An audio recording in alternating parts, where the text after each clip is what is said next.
grants we're working on with Global Partners. You all had approved them working on some back in December, and now that we have the nonprofit set up, there's a couple we're honing in on, the Children's Foundation and the National Endowment for the Humanities. I think would be some good opportunities. Bailey, our auditor, has already been here doing some work with Meryl and giving Meryl a lot of credit. She has made her job a lot easier. A lot of the invoices and POs and backup for everything has been scanned in and QuickBooks. So they're really able to do a lot of their work remotely, which is wonderful. They will be back the week of September the 13th.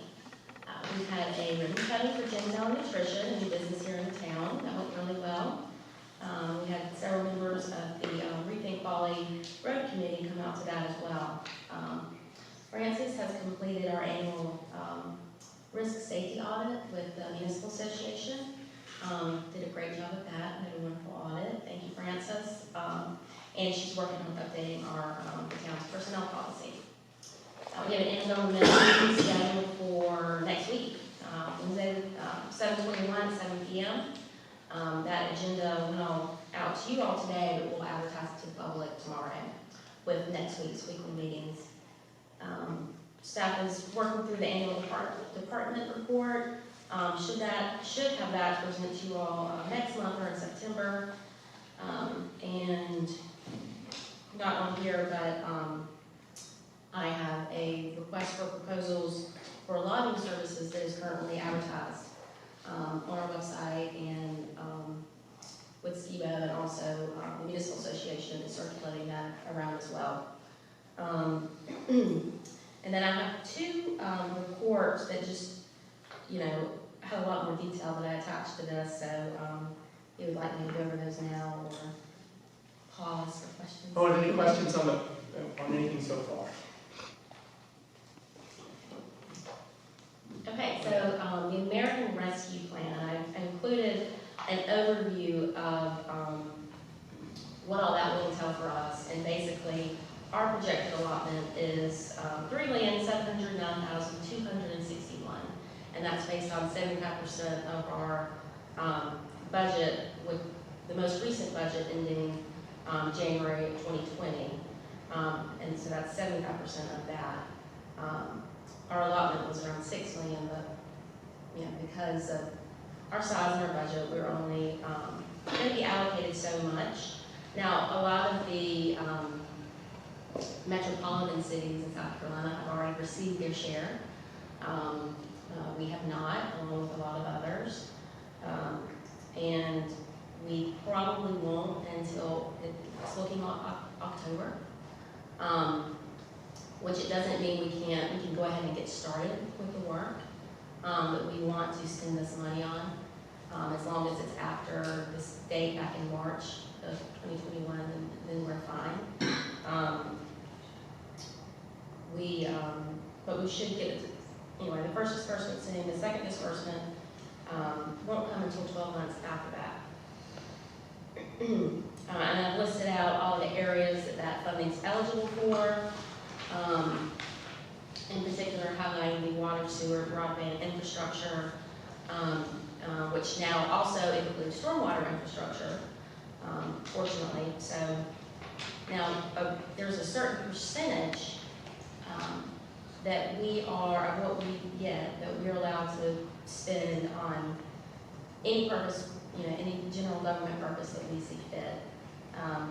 And we think that's going to be around $500,000, but I'm still waiting on some feedback on that, just to make sure our calculations are correct. However, I think, most of what, at least, what we've been budgeting, and certainly, you all have prioritized with drainage, falls in with the allotted uses, including spending some money on the water quality for Jamestown Creek. And so if you look at the sort of the proposed spreadsheet of, how we can do the breakdown,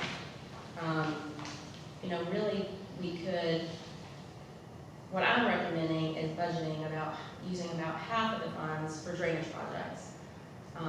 And certainly we already have money in the budget for a lot of these drainage projects already, and so that can free up other, those funds for other purposes. And then, the other half we could use for sewer infrastructure projects. And now this is not, running sewer where there's, no infrastructure at all. This is replacing aging septic systems that are on the Jamestown Creek watershed basin and bringing those properties onto the public system to help, that water quality. And we're still, talking with PSD, talking with our state senator, Senator Sen, has been, instrumental in, seeking out some funding from the state, because they're also getting a big chunk of money, and she's hoping to get some money allocated specifically for Jamestown Creek that we could. But she does feel certain that we will. There will have to be a local match, so this could potentially be that local match. There's about $7 to $8 million worth of projects that really need to be done. If we're only able to get so much, the PSD does have priorities broken down about, I think it's about like $2.5 million that's on the Julian Park area that's actually on the water, so we could prioritize it that way. But anyway, options for that. But I just kind of wanted you all to go ahead and have this, think about it, get back to me. At some point, maybe next month or September, we'll have to look at doing a budget amendment on these funds. Any questions? Yes. Yes, I have a question about the inspection. It seems that it's a good idea to do those around the creek, but if funds become limited, is there a way to do inspections on septic systems to identify the ones that are either failing or close to failing, or that we really want to put our attention into? And who would do that? Would we have to pay for those inspections, or is that something that DVAC would do? Well, we're actually, Bo has worked on an ordinance that we had talked about several months ago. And he's, sent that to us, and staff has made some comments, and so we're back and forth on that with some comments, and running it by some other folks as well. But that ordinance actually will put us, as an entity that will be enforcing those failing septic systems. Right, but as far as identifying and making some sort of early, it seems like we need something fairly early as far as identifying those that we need to have immediate attention to. DHEC doesn't do that? So this would be perhaps we need to contract with an entity that would do these inspections? Perhaps. Could the funds be used in that manner? I think so. Yes, it seems like a lot of use. Okay. Thanks. Any other questions regarding this? All right, so let's go on to the next item. Well, I have Your another. report, yes. Your next sorry. one. This is on the Arts and Cultural Center, just an update. The AC unit arrives on Tuesday, finally, yay. And so they've been installing that week and running tests on it. Just other, little touch-up things before, the CO is issued. We have hired a coordinator. Her name is Caroline Sell. We got a lot of great applications, and I encourage you all to look at the Linden House Art Center if you're not familiar with that. But she was the arts education curator there for 10 years, and it is quite a center in Athens, Georgia. And what was interesting, it's a huge art gallery with about 8 different galleries within that art gallery, but it's also attached to an historic house that she was also in charge of, giving historical tours, and so she definitely had that sort of mesh of the history and the history and art that this center will have. So, but she starts on July 22nd, and I've asked her to come here to the August meeting to introduce herself and also So maybe we'll go ahead and give you all an overview of what she'll be working on and moving forward from there. I'm sorry, Ashley, what was the name of the art center she was at? Linden House Art Center, Linden? Lydon. Okay. Athens, Georgia. Any other questions? Okay, hearing none, let's go on to the Public Works report, Mark. Good evening, everyone. All right, so in June, there were 8 new requests for service, 3 were drainage related, and staff was responding to all of the requests. We held a monthly meeting for stormwater managers. We have been monitoring the Lighthouse Boulevard drainage and sidewalk project. That's going along nicely. AT&T is getting rid of their conflict. That's the whole thing on drainage. They had a conflict with their fiber optic lines they knew about since January and haven't done anything until now. So, but that's been taken care of. Identified locations for additional pet waste stations through residents' requests. We were getting, everybody's been walking their dogs more, so we had some folks who walked in neighborhoods where we have pet waste stations, and they say, oh yeah, I want one in mine, and I'll take care of it, and so on. So we've gotten 3 new requests, and we're going to be installing those soon. We met with the resident on Schooner Road about the drainage study and explained how that went with her. Staff participated in the BCB-COG virtual meeting for Tri-County Stormwater Managers. We also participated last month in this year's South Carolina chapter of the American Public Works Association, which was virtual, and I gave a presentation there on our pet waste station program. We got quite a few emails afterwards from different communities around the state about how to implement that. Staff participated in the planning meeting for the 3rd quarter South Carolina Association of Stormwater Managers, and we participated in the pre-construction meeting for the redevelopment of the corner following Camp Road by Chase Bank. Staff cleaned 5 signs in June and installed 2 new stop signs and cut vegetation on the right-of-way to improve driver vision in various locations. And you may have noticed Douglas out and about, and it's a never-ending process. This is the growing season, so he's making the rounds, so you'll see him out. Okay, any questions? I do. Since the last tropical storm, there's a tree that I guess had fallen into the road on Fort Johnson, and I see that they've pushed it back a little bit. If I'm not mistaken, it's kind of by the Honey Hill Road intersection. Oh, yes, I know the one you're talking Yeah, it's about. right on the road. Do we have any idea of when that's going to be addressed? DOT is going to take care of it, but I don't know when. Probably when they can get enough trees to take care of it, they get their contractor. I will say with DOT, they just started their new budget year also, and what I've been told is that they've got their contracts up and running, and it's just going to take them a little while to get through that. I was concerned because it's literally like right on the road. I know you've seen it. I was just bringing it up. Thank you. Councilman? Yes, I was wondering about the Brantley Park ditch. Somebody's dug a ditch Yes. on Brantley Park? Our friends with AT&T were nice enough to do that. When they were in there digging out for their lines going down, Brantley, I stopped and I asked them, and they said, well, it looked like it needed to be done, and we were here. So I said, thank you. Very nice of them. All right, so there wasn't a ditch there before? Oh, no, there was. There There was supposed to be. Okay. Yeah, and it was filled in and overgrown, and I had a work order in the DOT for the better part of 6 weeks. Okay. Thank you. The previous owner, Mr. Brantley, used to ask to have that ditch dug out regularly, Mm-hmm. and it gets filled in. Mm-hmm. But it looks nice now. Okay. Any other questions? All right, thank you. Okay, so Island Sheriff Patrol report. Lieutenant James. Good evening. I'll start off with yesterday. Yesterday we had some shots fired during a funeral procession in North Charleston. So they were in a funeral procession and they were shooting from the top of the car, like out of the sunroof, and hit a dwelling and hit a car.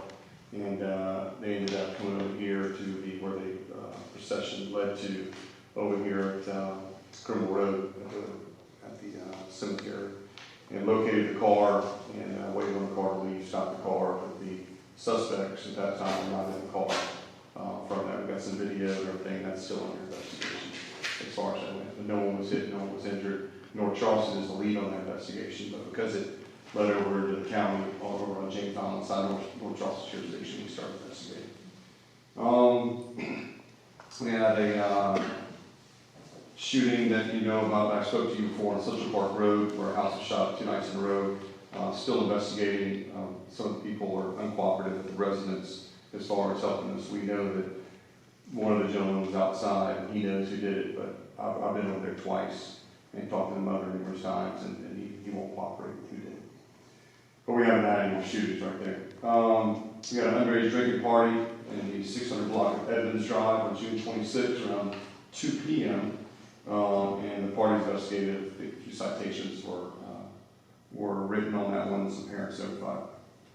And a burglary at a fireworks stand, and they were stolen from a locked trailer that was forcibly entered on June 28th.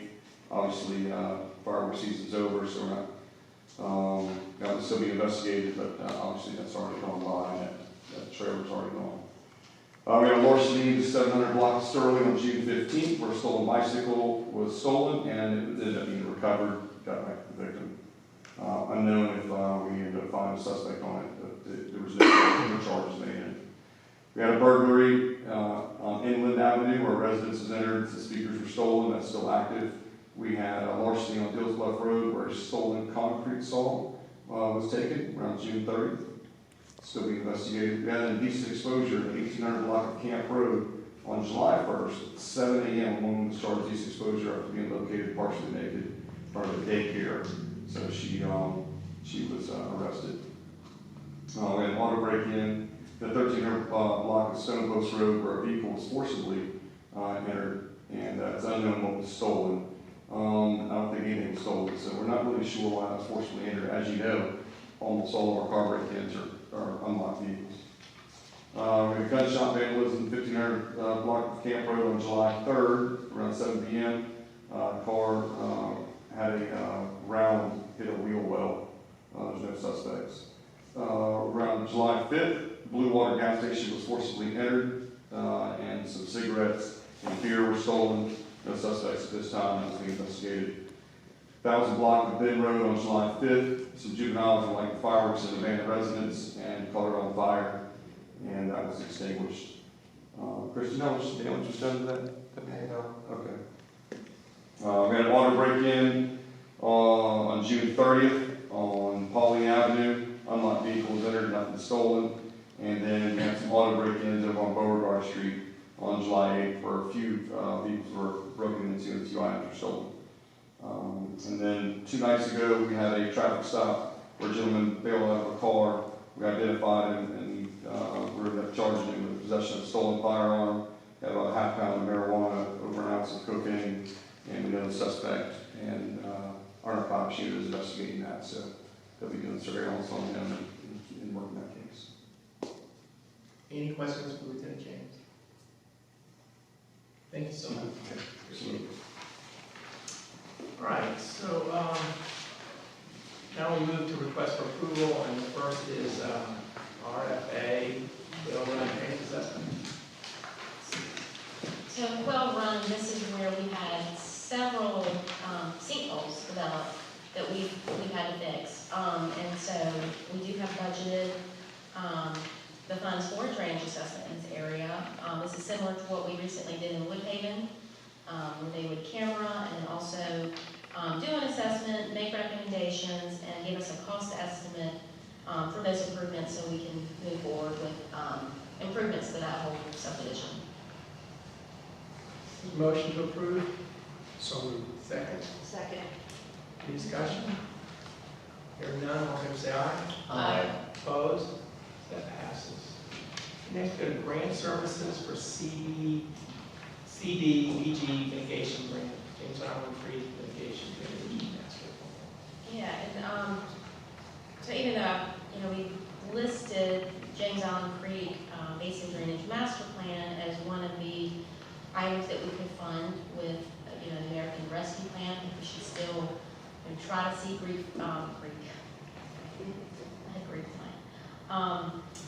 grant funding to help with this, so we can do more grants projects. Now, I would say I would not recommend approving the grant administration costs. I think that's something that we can handle in-house. But the grant writing, $7,500, this grant is pretty involved. I sat through a seminar with Dale Culbreath, who is the consultant for Thompson Hutton that we've hired for, of course, one of the ones that we hired for some grant work. Benefit cost analysis, things like that. Very engineering heavy type grant. So motion to approve? I'd like to make the motion that we approve the $7,500 for grant writing only. Is there a second? Second. Okay. Any further discussion? Hearing none, all in favor say aye. Aye. Opposed? So that passes. Next, we go to town holiday decorations.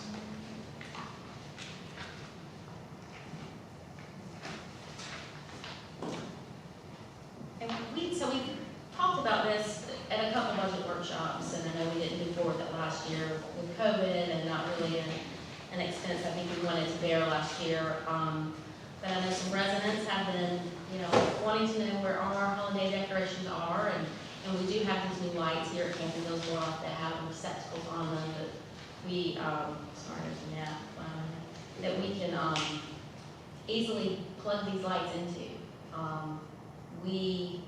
I've talked with the PSD, and they are willing to install and take them down for us, because we don't have the equipment to do that. So that wouldn't be a cost for us.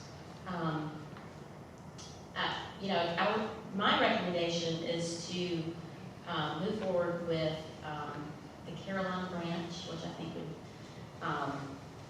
would just be something nice, given that we're recently named a tree city, and also we'd be the first town in South Carolina to have them, so it'd be something kind of different and unique. But maybe putting it out to the public, getting the public's input, giving them 3 options, mixing it, alternating it with a wreath or another decoration. But basically and then another thing was just getting some of the grapevine decorations that we could hang here in our giant magnolia tree, because we have a power source pretty close by. I think that would look really nice, and they're very inexpensive. But if you all decided to move forward with a proposal tonight, I would go ahead and put it out to the public, and then depending on what they came back with, finalize those costs and bring that back to you all in August. So there's a motion to approve. So moved. Is there a second? Second. Any discussion? Yes, I received some input from one of our residents that I thought would be useful. And I think it is a good idea to have holiday spirit and decorations, and I think that's a great thing.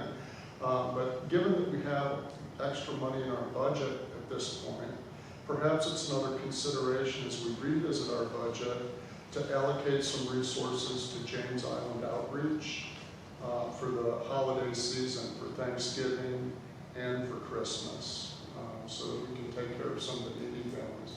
I always feel funny buying decorations when there's people going hungry, and I would really rather have everybody happy.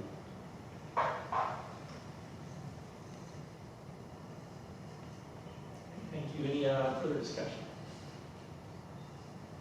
Hearing none, all in favor say aye. Aye. Opposed? So that passes. Next, we go to town hall HVAC maintenance. I had sent you all a proposal just this morning. Apologize for the delay. We were back and forth with a few vendors. Actually, the vendor that installed the systems here at Town Hall, and then the one before you all, Lincoln, actually is the manufacturer of the units that we have in the Town Hall side. They gave us a much better price. I think it was $3,000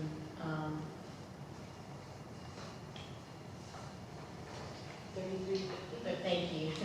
$3,350 for that maintenance, and really the preventative maintenance I think is what we need. I'm not sure it would have helped with the compressor issues that we had. I think that was something different. But certainly to keep our warranties, we need that. You know, one of the questions I had, which is why I was waiting to give this to you all, is just to make sure that we didn't need to go with Triad, who actually did the installation in order to maintain the warranties, and we do not. The warranty runs with the actual brand, whether it's Dankin or, in this case, Linux, with council chambers. Is there a motion to approve? So moved. Just a second. Second. Any discussion? So the system that was purchased or placed over there, does that have a manufacturer's warranty on it? It does, and it has an extended, we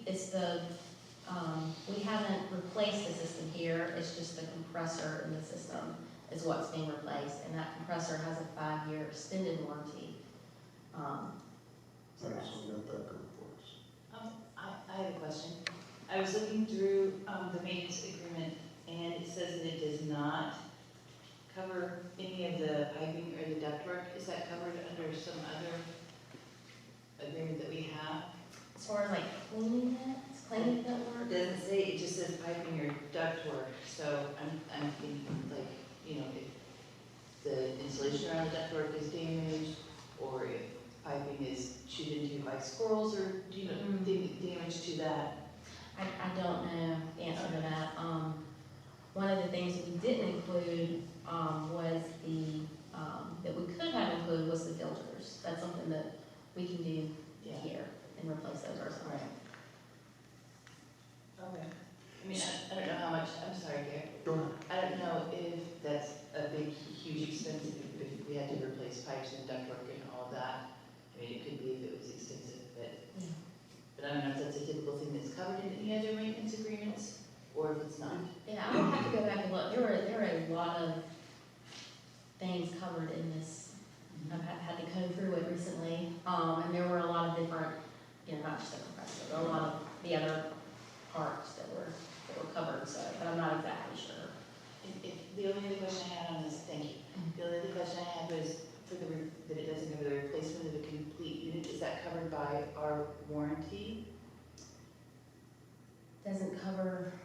The replacement of the complete unit, like if the complete. Well, this is just the maintenance agreement. It's not a warranty. Yeah. Okay, so that would be under a warranty issue. Yes. Okay, thank you.